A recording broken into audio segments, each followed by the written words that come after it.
Энтэй аймгийн Бачирэ сумын иргэдийн төлөөлөгчдийн хурлын дарга ганцүрэнтэй уулзгаар захиргааных нь гадаа ирдээ. Ерөөсө даруй дээр зогсоод байна. Яагаад би наашаа ирсэн? Би өөрөө бүрээд хоёр цусны. Тэгэхэд Facebook дээр юу гэсэн? Газар нутгийг хамгаалж чадахгүй бол бүрээдүүд зайлаад өгөө.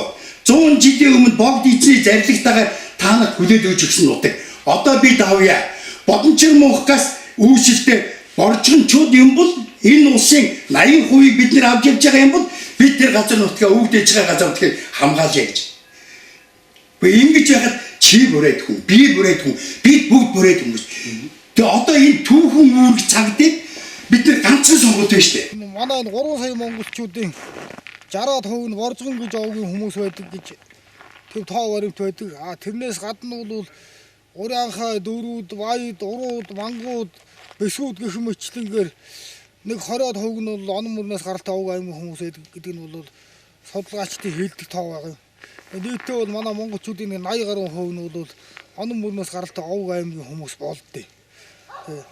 Тэр утгаараа бол манай энэ онон мөрөн бол монголчуудын түүхэн үлгийн нутаг бөгөөд гал голомт нутаг, Чингис хааны үлгийн нутаг юм болд юм аа. Тэгээ энэ манай түүхэн үлгийн нутаг, Чингис хааны нутаг, монголчуудын гал голомт нутаг, онон мөрнийг хордуулах хэмжээний ийм хэмжээний цаант наатар ашиглах гэж байгаа. Энэ Бачирэ сум, Бэндэр сумын нутгийг дамжиж байгаа энэ Гутаан давааны Шорвдын голд байгаа Алтны чулуун орд нь бол одоо бодит аюул болоод байна.